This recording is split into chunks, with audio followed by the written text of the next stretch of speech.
মূল্যস্ফীতি নিয়ন্ত্রণ নীতি, নজরদারি ও কার্যকর বাজার ব্যবস্থাপনা তিনটি গুরুত্বপূর্ণ, কিন্তু উৎপাদক থেকে ভোক্তা পর্যন্ত দামের ব্যবধান কতটা যৌক্তিক আর কোন কোন স্তরে বাড়ছে ব্যবসায়ীদের মুনাফা মার্জিন, তার স্বচ্ছ তথ্য এখনও সহজলভ্য নয়। এই তথ্য ঘাটতিতেই কি বাড়ছে অযৌক্তিক মুনাফার সুযোগ? এমন প্রশ্নের মধ্যে এসেছে বেসরকারি উদ্যোগে ডিজিটাল ডিসপ্লে বোর্ডের মাধ্যমে বাজার দর প্রকাশের প্রস্তাব। সরকারের অনুমোদন মিললে পাইলট প্রকল্পে বসানো হবে 40টি বোর্ড। শাহিনুল ইসলাম সাগরের রিপোর্ট। বাজারে একটি পণ্যের উৎপাদক মূল্য আর ভোক্তা মূল্যের ব্যবধান কত সাধারণ ক্রেতার পক্ষে তা যাচাই করা কঠিন।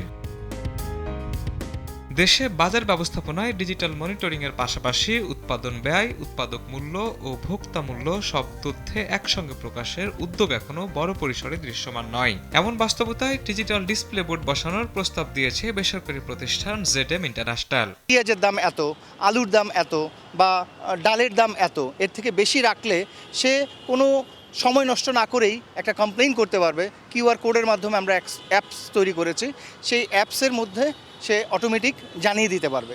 উদ্যোগ বাস্তবায়নে সরকারি অর্থ সহায়তা চায় না প্রতিষ্ঠানটি, পাশাপাশি PPP মডেলে নিজস্ব বিনিয়োগে প্রকল্পটি বাস্তবায়নের পরিকল্পনা তাদের। পুরো ব্যবস্থাপনাটা আমরা তৈরি করেছি এবং সরকারকে বলেছি আমরা PPP মডেলে ফ্রি অফ কস্টে এটা ইমপ্লিমেন্ট করতে চাই। বাজার ব্যবস্থাপনা মূল্য আমরা দৃশ্যমান করব এটাই না, এটার পাশাপাশি ভেজাল অনেকগুলো পণ্য আছে, যেই ভেজাল পণ্যর ইফেক্ট কিন্তু আমরা অনেক জানি।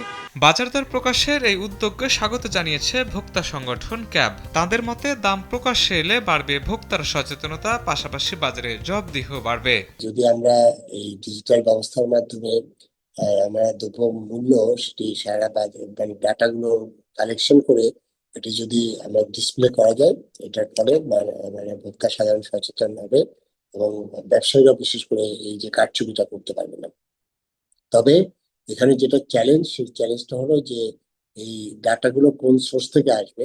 অর্থনীতিবিদদের মতে অযৌক্তিক মূল্যের চাপ কমাতে ডিজিটাল বোর্ড কার্যকর হাতিয়ার হতে পারে, তবে সেখানে শুধু ভোক্তা মূল্য নয়, উৎপাদক মূল্য ও উৎপাদন ব্যয়ও থাকতে হবে। প্রত্যেক বড় বড় কনজিউমার কেন্দ্রগুলোতে একটা ডিসপ্লে বোর্ড দিয়ে গ্রোয়ার প্রাইস কত আর কনজিউমার প্রাইস কত এটা দেখাতে পারে। এখন তো এটা টেলিভিশন স্ক্রিনে দেখাতে পারে, শাহবাগের মোড়ে দেখাতে পারে, যে গাড়ি নিয়ে যাচ্ছে সেই দেখতে পাবে, ও আচ্ছা টমেটো আসতেছে ময়মনসিংহ থেকে, সেখানে দাম পাচ্ছে 6 টাকা আর আমি দিচ্ছি 200 টাকা, তখন সে ওই বার্গেইনটা করতে পারে। সরকারের অনুমোদন মিললে প্রথম ধাপে 40টি ডিজিটাল ডিসপ্লে বোর্ড বসিয়ে পাইলট প্রকল্প শুরু করতে চায় ZM ইন্টারন্যাশনাল।